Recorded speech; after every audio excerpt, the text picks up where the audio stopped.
So after the recent whistleblower complaint came out against Trump, people started to look into what the official documents said about what was required to fall under the whistleblower protections as a member of the intelligence community.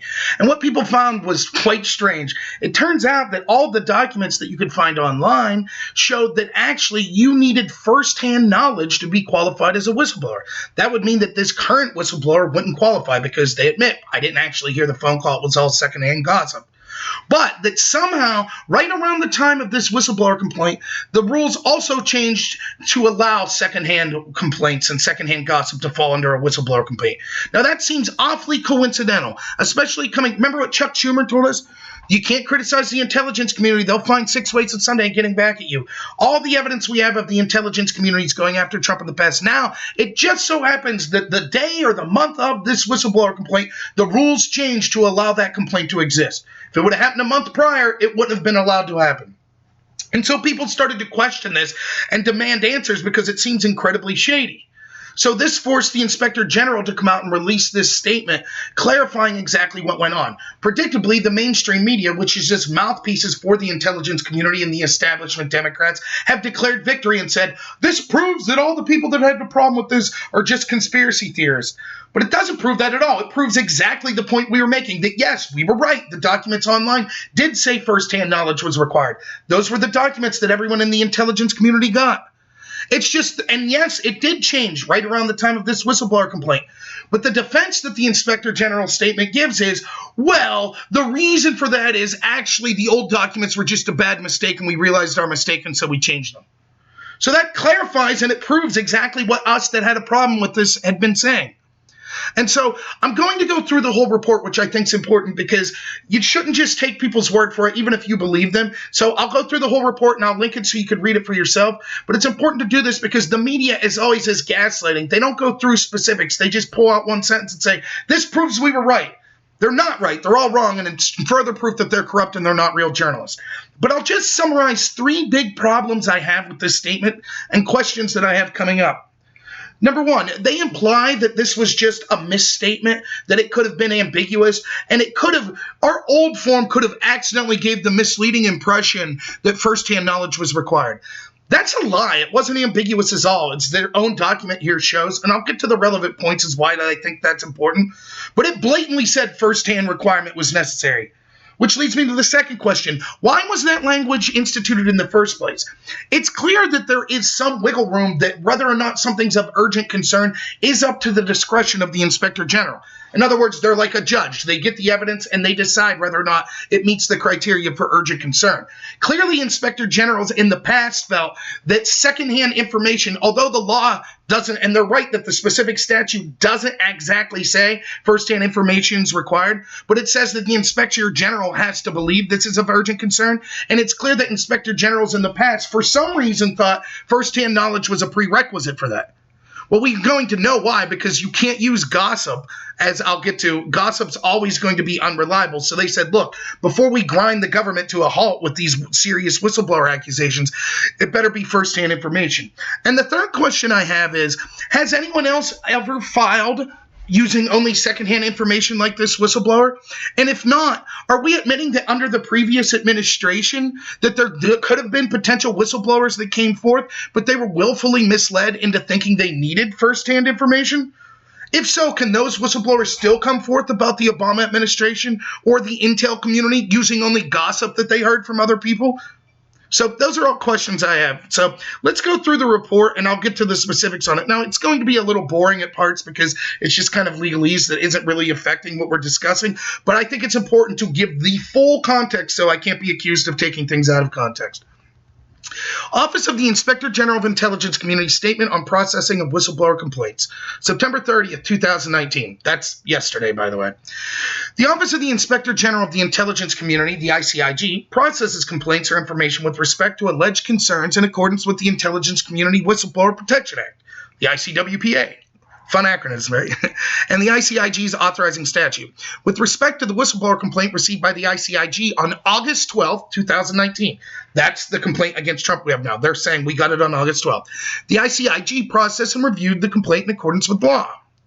The law required the complainant be, quote, an employee, an element of the intelligence community, an employee assigned or detailed to an element of the intelligence community, or an employee of a contractor of the intelligence community. The ICIG confirmed the complaint was such an employee, detailee, or contractor. It appears that it was a CIA agent, so yeah, it would fall under that criteria, no problems there. The law also required the complainant to provide a complaint or information with respect to an urgent concern, which is defined in relevant part as, quote, a serious or flagrant problem, abuse, violation of law or executive order, or deficiency relating to the funding, administration, or operation of an intelligence activity within the responsibility and authority of the Director of National Intelligence involving classified information, but does not include differences of opinion concerning public policy. The Inspector General of the intelligence community determined the complainant alleged information with respect to such an alleged urgent concern. I think that's being incredibly generous because I think this is a concern of public policy matters. We know that there was public policy that the Trump administration was looking into election interference into the 2016 election.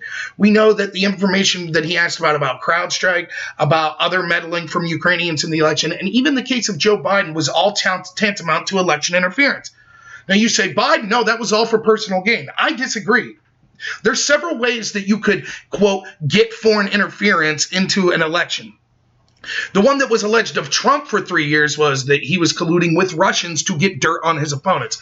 Now, never mind the fact that we found out that that wasn't true, and never mind we found out the fact that actually Hillary Clinton's team had did that, and they did it specifically with Ukraine. Let's put all that aside for now. But there's also the possibility of getting election interference not to get dirt on your opponent, but to keep dirt from yourself from rising. And so therefore, if Joe Biden extorted the Ukraine to the tune of $1 billion to keep the fact that his son was going to be under investigation for corruption in this company at the exact same time that Joe Biden was seeking to end corruption in Ukraine, that could have been devastating to the chances of the Democrats in the 2016 election, particularly Hillary Clinton, who worked in that administration with Biden and Obama. So that would be tantamount to election interference. If this whistleblower blew the whistle because they didn't like this phone call, and that's just a matter of, quote, public policy, in other words, the policy of investigating election interference, then this shouldn't have fallen under the, quote, under the auspices of being a whistleblower and an urgent concern. Again, where was the whistleblower when 3 Democratic senators did almost the exact same thing as Trump and threatened Ukraine if they didn't keep giving evidence of Donald Trump to Mueller? Where was the whistleblower complaint when Obama was working with foreign intel communities looking for evidence into Donald Trump and a possible election interference? Where was the whistleblower complaint when Joe Biden extorted the Ukraine to $1 billion? And why can't the Inspector General go back and look at those cases now? With Trump, they assume, this phone call must have just been with his personal benefit. But they don't assume that with Obama or the Democratic senators or with Biden. Why is that? So again, it shows the double standard within the intelligence community. In addition, the law required the Inspector General of the intelligence community within 14 calendar days to determine whether information with respect to the urgent concern appeared credible. The Inspector General of the intelligence community determined, after conducting a preliminary review, that there were reasonable grounds to believe that urgent concern appeared credible. At the time the complainant filed the disclosure of urgent concern with the ICIG, and this is going to be the relevant part. So he filed the complaint on August 12, 2019. The ICIG followed its routine practice and provided the complainant information, including the background information on ICWPA process, which included the following language. In other words, they gave the whistleblower this form, and this is the form that we all found online that says, and I quote, in order to find an urgent concern credible, the ICIG must be in possession of reliable first-hand information. The ICIG cannot transmit information via the ICWPA based on an employee's second-hand knowledge of wrongdoing. This includes information received from another person, such as when a fellow employee informs you that he/she witnessed some type of wrongdoing. Anyone with first-hand knowledge of allegations may file disclosure in writing with the ICIG. Similarly, speculation about the existence of wrongdoing does not provide sufficient basis to meet the statutory requirements of the ICWPA. If you think wrongdoing took place but can provide nothing more than secondhand or unsubstantiated assertions, the ICIG will not be able to process the complaint or information for submission as an ICWPA. Now, that's very clear that it says secondhand information is not to be accepted. So why was it allowed to be accepted in this case? Well, we'll get to the defense of it here now. But by the way, this proves, before I go on, this proves exactly what people were saying. people, I believe Sean Davis was the one I saw that was reported this, but many people were reporting this. And the media's come out and said, aha, see, the Inspector General's statement that he released proved that all those conspiracy theorists were wrong. No, it says right there, we admit, this is what our form said. This is even the form we provided to the whistleblower. So moving on, the disclosure of urgent concern for the complainant submitted on August 12, 2019 is the same form the ICIG has had in place since May 24, 2018, which went into effect before Inspector General Atkinson entered on duty as the Inspector General of the Intelligence Community on May 29th, following his swearing in at May 17th. Okay, so here's a question that I have. What did the forms look like before this one was created on May 24, 2018? And here's why this is important. We need to find out. Did all the forms going back for a decade say, hey, you have to have first-hand information? Or did some of them say second-hand information is acceptable? And then there was a change in 2018. That's relevant because if it turns out this is the first time that the form has said second-hand information is allowed, that's very skeptical. It just so happens, finally, when we have a CIA insider that wants to bring down Trump, that we've been told has what could be interpreted as political bias. Finally, we changed the rules for them. For 20 years, we've been doing it one way, but now we've suddenly changed it. So I want to see what the forms look like before May 24th. I haven't been able to find them, but hopefully if someone's watching this and they have access to someone with more access to information than me, they'll be able to find this. It's important to find that out. Moving on. Although the form requests information about whether the complainant possesses first-hand knowledge about the matter which he or she is lodging the complaint, there is no such requirement set forth in the statute. Okay, that leads me to my second question that I mentioned at the top. Why would then the Inspector General at the time that came up with this form on May 24, 2018, find that it would be troubling to rely on secondhand information? Again, just because something can constitute allowing you to submit to the IG is the one who determines whether or not this information will be credible. The previous IG, it seems, was under the impression that only first-hand information would be credible and worth starting an investigation that could grind the government to a halt. That Inspector General had to have their reasons for this. Now, we know why, because when we use gossip, all the time things are proven wrong. Look at the media. They claim all the time that we have information from people that are directly in the intelligence community that saw this. And then that turns out to be wrong. We've seen that dozens of times in the past 3 years under the Trump administration. So there's a reason for that. There also might be a reason in that Inspector General may have known that if you allow secondhand gossip, then it's easy for this to be abused by members of the intelligence community that have policy or personal disagreements with whoever they're blowing the whistle on. Because before you would have to show, I have firsthand proof of this event occurring. If you did that and you lied, you would be in a lot of trouble. But now it would be easy to just say, hey, I heard this from other people. I heard a rumor. And so now you can spread anything you want without personal consequence. In fact, by law, the complainant or any individual in the intelligence community who wants to report information with respect to an urgent concern to Congressional Intelligence Committee need not possess first-hand information in order to file complaint or information with respect to an urgent concern. The ICIG cannot add conditions to the filing of an urgent concern that do not exist in law. Okay, then that raises the question that I had at the top as well. If that's the case and they're saying, look, basically these forms were corrupt and wrong before, then the question is, okay, well then under the people that were in the intelligence community when they were misled by those forms, does that mean that they would have came through with actual whistleblower complaints had they known the truth? If so, is there going to be an effort made to reach out to potential whistleblowers to let people know, hey, we're sorry, we lied to you for years and said first-hand information was required. Now you only need second-hand information. So if you wanted to blow the whistle on Barack Obama or George Bush, you still can. Or anyone in the intel community like Brennan, Clapper, Comey, whatever. How can it be that they're admitting, oh, it's our bad? The U.S. Code says that stuff, we can't add information in these forms, so we screwed up. What we did was unethical.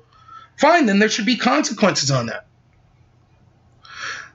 Since the Inspector General Atkinson entered duty on the Inspector General of the Intelligence Community, the ICIG has not rejected the filing of an alleged urgent concern due to whistleblowers' lack of first-hand knowledge. How many complaints has the ICIG got that they've accepted that were not first-hand knowledge? That's relevant to know.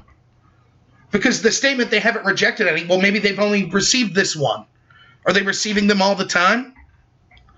How many secondhand reports were rejected under the prior Inspector General?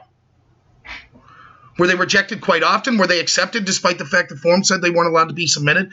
All of this is relevant information. Now you might say, who am I to ask this? What's it matter? The background of this is incredibly shady. We have a CIA operative who we know has been reported has political bias, who's reporting secondhand information that the Democrats are repeating.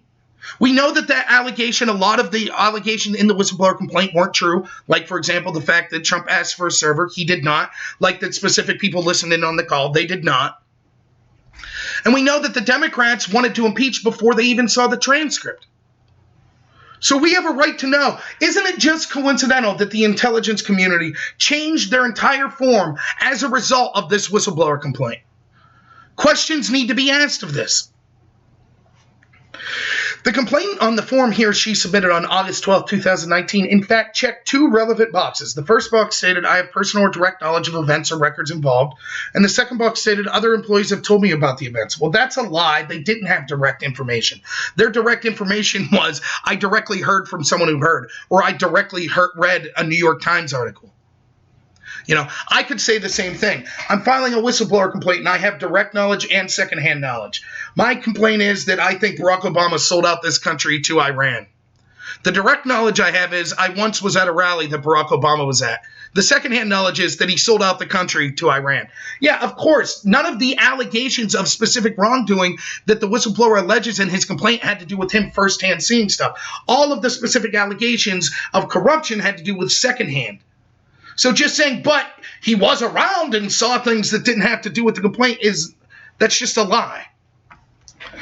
As part of the determination that the urgent concern appeared credible, the Inspector General of the intelligence community determined the complainant had official and authorized access to the information and sources referenced in the complainant's letter and classified appendix, including direct knowledge of certain alleged conduct, and that the complainant had subject matter expertise related to much of the material provided in the complainant's letter and classified appendix. Again, but most of that was public information that he had access to. They're putting forth a chain of things. They're saying if X, then Y, but it's not necessarily that. They're not proving the connection. This is just like the Steele dossier, where he took information that we knew he had knowledge of, such as Carter Page was in Moscow, and then says, and therefore that must have been corrupt. We just don't have any proof of that second part. But this allowed the Democrats to go, well, this must be true because we know Carter Page was in Russia. It's the same here. Anyone could have access to non-incriminating stuff and then make it appear incriminating by saying, I heard gossip that said it was incriminating. In short, the ICIG did not find that the complainant could provide nothing more than secondhand information, which would have made it much harder and significantly less likely for the Inspector General to determine the 14 calendar day review period that the complainant appeared credible as a requirement by statute. So then the IG needs to specifically be interviewed in front of Congress and say, what exactly is it that you found that was more than just secondhand information that you found troubling that buttressed his complaints? Because most of that will be public policy positions, like his stance towards the Ukraine, his stance of wanting AG Barr and Giuliani to actually work with Ukraine to investigate 2016 election meddling. If the IG finds that that's troubling on its own, then fair enough. But if he doesn't, he says, I only find it troubling in context of what the transcript would have said, then that's not firsthand, or that's not knowledge that was relevant to the complaint. And by the way, if the IG does think that those things of AG Barr and Giuliani investigating election interference on their own are troubling, then I assume the Inspector General will also be releasing reports on the troubling nature of the 3 Democratic senators that did the same and the Obama administration that worked with foreign intel agencies to investigate Donald Trump. Of course, they won't, because all of this proves over and over again. It always goes one way, right? They hate Trump. Strzok, Page, Comey, McCabe, Rebecca, Baker, Brennan, Clapper, leaks of all of Trump's calls from the intelligence community, leaks of all sorts of things coming out from the intelligence community to the news networks to make Trump look bad. It always goes one direction, doesn't it? And remember, people like me, the reason I stated for voting for Trump was I thought that the intel community was corrupt and I thought Trump's election would out them. I was told that, the deep state, what are you talking about? That doesn't exist. Now every day more and more. I mean, for God's sake, Schumer told us. The most powerful elected leader in the world had to be fearful of unelected bureaucrats in the intel community because if he criticized them, they'd find 6 ways from Sunday of getting back at him. So it turns out I was right all along. As part of the determination the urgent concern appeared credible, the Inspector General of the IC determined the complaint had official and authorized access to the information. You already said this. In short, the ICIG did not find he couldn't provide more than secondhand information. I've already talked about this. Therefore, although the complainant's letter acknowledged that the complainant was not a direct witness of the July 25th telephone call with the Ukrainian president, the Inspector General determined that other information obtained during the IC's preliminary review supported the complainant's allegations. Yeah, like the New York Times. And the other press reports. This is twice now that we've had the press that we know is corrupt, that we know are covering them just mouthpieces for the intel community. Twice that their reporting has directly led to the start of an investigation to harm Donald Trump's administration. Both with the FISA warrants to spy on Carter Page, that Michael Isakov's Yahoo News story was cited as. Oops, slight problem. Guess who his source was? Christopher Steele. In other words, Christopher Steele's like, here's a bunch of allegations I have that are unverified. And the FBI said, we did our due diligence in verifying them because Yahoo News did it. And the guy at Yahoo News is like, yeah, my source was Christopher Steele. So Christopher Steele verified his own allegations, in other words. And now we have here the media backing up this whistleblower who didn't hear the call, talking about things that occurred in public. We know that Trump had publicly said that he was going to have Giuliani and Barr talking to people in Australia and Ukraine about possible election interference from the start of the Russia investigation. So if the IG wanted to raise concerns then, they could have. The complainant followed the law in filing the urgent request complaint. The ICIG followed the law, transmitting the information to the acting director of national intelligence on August 26. In 2018, the ICIG formed a new Center for Protected Disclosures, which is one of its primary functions to process complaints from whistleblowers under the ICWPA. In early 2019, the ICIG hired a new hotline program manager as part of the Center for Protection Disclosures to oversee the ICIG's hotline. In June 2019, the newly hired director for the Center for Protected Disclosures entered on duty. Thus, the Center for Protected Disclosures has been reviewing the forms provided to whistleblowers who wish to report information with respect to urgent concern to the Congressional Intelligence Committee. In the process of reviewing and clarifying those forms, and in response to the recent press inquiries, let me stop because this is important. Let me go slow. In the process of reviewing and clarifying those forms, and in response to recent press inquiries regarding the instant whistleblower complaint, the ICIG understood that certain language in those forms, and more specifically, the informational materials accompanying the forms, could be read incorrectly as suggesting that whistleblowers must possess first-hand information in order to file an urgent complaint with the Congressional Intelligence Committees. So this is the crucial statement in this whole form as far as I'm concerned. First is it admits that it was the result of this case that they changed their form, and it was the result of the press asking about this. So in other words, oops are bad until it finally benefits someone in the CIA wants to go after Trump and the press starts asking questions. Then and only then were we like, okay, I guess we better make the forms be accurate so that whistleblowers within the intel community know exactly what the rules are. They didn't care until that point. That's what I'm led to believe. That seems corruption in its own right. But then, listen to this part. The informational materials accompanying the forms could be read incorrectly as suggesting that whistleblowers must have first-hand knowledge. You could have read it as suggesting they needed first-hand knowledge, but that wasn't could have read. They're making it sound like it was ambiguous. Let me read again what it said. In order to find an urgent concern credible, the ICIG must be in possession of first-hand information. The IC can't information to the ICWPA based on second-hand knowledge of wrongdoing. It is specific. It's not ambiguous. It's not, well, someone could have read it as you need firsthand, but in reality, it's not that way. They specifically said you needed firsthand. Now, if this report is going to lie about the ambiguous nature of the prior forms, why should we trust anything it's saying? That is damning. They should have just said, like they did up top, look, the form was wrong. It was 100% wrong. When it said you need first-hand report, you did not. Instead, they say, well, someone could read it incorrectly as suggesting. It didn't suggest. You couldn't read it accidentally wrong. It specifically said, you got second-hand gossip? Sorry. Not accepting it. You need firsthand reporting, period. That's why I'm distrusting of this whole form. Everything the intel community's done. Why do we trust them whatsoever? They lie to us over and over and over again. It's clear that they're out to get Trump. Schumer told us exactly what's going on. And then it just so happens that they changed their forms so that now secondhand information and gossip's now allowed to be a whistleblower. Right around the same time that a CIA agent wants to say, oh, and I have gossip that I'd like to stop and try to impeach Trump over. The ICIG's Center for Protected Disclosures have developed 3 new forms entitled Report of Fraud, Waste, and Abuse, Unclassified Intake Form, Disclosure of Urgent Concern Form, Unclassified, and External Review Panel Request Form, Unclassified. These 3 new forms are now available to the ICIG's open website and are in the process of being added to the system. They will continue to update and clarify its form and websites to ensure guidance. Consistent with the law, the new forms do not require whistleblowers to possess first-hand information in order to file a complaint. Now, again, that might be true, but it's still up to the discretion of the IG to determine whether gossip is good enough to shut down the government and start a whistleblower complaint, possibly lead to impeachment. This IG did feel that way, and I would like them to be asked specifically why in front of Congress. I've already gone through the reasons why. We've seen past administrations do the same thing Trump's accused of. We've seen Democratic senators do the same thing Trump's accused of. So what was it specifically about this situation that they allowed this? In summary, regarding the instant matter, the whistleblower submitted the appropriate disclosure of urgent concern form that was in effect. See, that report that said firsthand knowledge was required?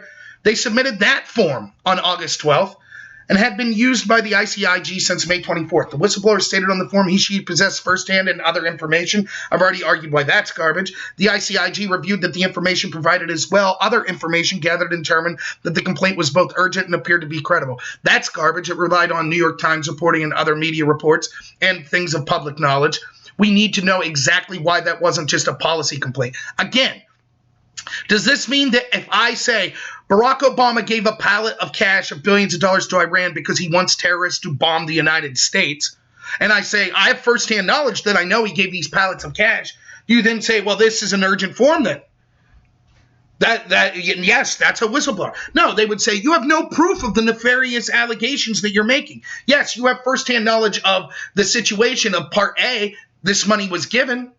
Or you've heard rumors that this money was given, but your assertion that this was for personal benefit or for something nefarious, there's no proof of this whatsoever. The same is true here. Again, did they treat Joe Biden like this when he threatened to extort with $1 billion to get the prosecutor looking into his son fired? No, all the Democrats and the media, they're all saying, oh, no, that wasn't, trust us, that wasn't for personal gain. That was a policy decision because they thought the Ukrainians were corrupt. That prosecutor was corrupt. Why isn't the IG looking at that? He would say it would be a policy disagreement to look into that. From the moment the ICIG reviewed the whistleblower's filing, the ICIG has worked to effectuate Congress's intent and the whistleblower's intent within the rule of law. The ICIG will continue in those efforts on behalf of all whistleblowers in the intelligence community. And that's it. We'll go to the end just so you can see I'm not hiding anything. But, yeah, so again, there's all sorts of questions it's raised. This one, it shows that the media corrupt and gaslighting again. This document says exactly what those of us were alleging happened, that the old form that actually they admit was used by this whistleblower said firsthand information was required. So we were right about that. That seems very shaky that it only changed once the press started asking questions and once it became evident that this whistleblower complaint came forward. So it changed specifically for this one whistleblower. And so we were right about having these questions all along, and we still have more questions. Some of them being, one, why did they act like the previous form was, you could have mistakenly read it in this way? No, that's not the effect whatsoever. It blatantly said first-hand information is important. Second, why did the previous IG include that information? Does the current IG think that there's a problem with allowing secondhand gossip? Third, what was it about that secondhand gossip that the IG says, I looked into other stuff and found that to be credible? What was the other stuff that the IG looked into? And how does he have, why is it that they could assume nefarious intent on Trump's part, but they never did such when Obama or the 3 Democratic senators or Biden were trying to get evidence against foreign opponents, to get evidence of their domestic and political opponents, or to bury evidence into crimes that their family was committing. Also, are there other whistleblowers that would have came forward had they known that they were allowed to use secondhand information? And if so, can we open it up so they're allowed to come forward against people like Brennan and Clapper or Obama, Comey, and say, I heard gossip that this happened, and then we have to have a whistleblower complaint to that? Or does it only work against Donald Trump? And finally, they say specifically, this Inspector General hasn't turned down any secondhand whistleblower complaints. How many have they received? How many have they accepted? It's not a question of how many of you turned down. I could say, I also have not turned down any whistleblower complaints from secondhand hearsay knowledge because I haven't accepted any. So it's very interesting how they worded it that way. You would think if this is a common occurrence, they'd say, we've taken these all the time with secondhand knowledge, but they didn't. So these are all relevant questions, and the important thing to remember is, one, it still looks incredibly shady in its continued pattern of the intelligence community seeming to always go one direction. People, the leaders of it, we know with Comey broke protocol, McCabe broke protocol, we know with Strzok and Page breaking protocol. All of them geared towards hating Trump. The same with Brennan. We know that he hates Trump. The same with Clapper. We know he hates Trump. And then over and over, we start to see leaks that come out from the intelligence community to hurt Trump. And then this happens and we're not supposed to bat an eye? Oh, a whistleblower from the CIA that is admitted that possibly has political bias against Trump comes out and releases a statement saying, I heard a bunch of rumors. And the IG says, oh, we changed the forms to clarify that we allow this secondhand abuse finally after the fact. So we need to keep pressing this, and kudos to all the people out there that aren't members of the mainstream media that pushed this and got this information revealed, including people on Twitter. There's a lot of good ones and a lot of threads that I've been following, so kudos to all those people. Support non-mainstream media or mainstream media that isn't buying in to this covering up for the intel community. Remember, they claim that they're supposed to be speaking truth to power, but they're not. They're hiding the truth for the powerful. And that's why it's important that independent people like us are out there, because we're becoming the new free press. Now, granted, I'm just some fat guy in a chair, but I'm doing the best I can to out this corruption. I'd rather be, watching my Pittsburgh Pirates in the playoffs, but that'll sadly never happen, apparently. Not with this ownership. Anyways, I'm going off on a tangent here. So if you like this, please like and subscribe. Please share this video and the other videos I'm doing with other people as well, because I am really trying. I'm trying to have good faith videos, and even though I admit I'm biased, I totally admit that, but I show you the entire material so you can see for itself. I think so many times what we see, particularly in the mainstream media, is, and it's not even necessarily always their fault, they got Tucker Carlson's got 3 minutes to talk about a story. It's hard to get in an in-depth analysis like this. So that's where I really try to focus so people can make up their own mind when I put, and again, I am coming at it from a certain side. I am biased. But make up your own mind. The information's there. So thank you very much, and I look forward to me putting out new videos as the week goes on. And I'm going to be trying to do live streams every Wednesday, Thursday, Friday, and Saturday, unless something comes up, at 2:15 Eastern Time, p.m. So thank you, everyone, and have a good one.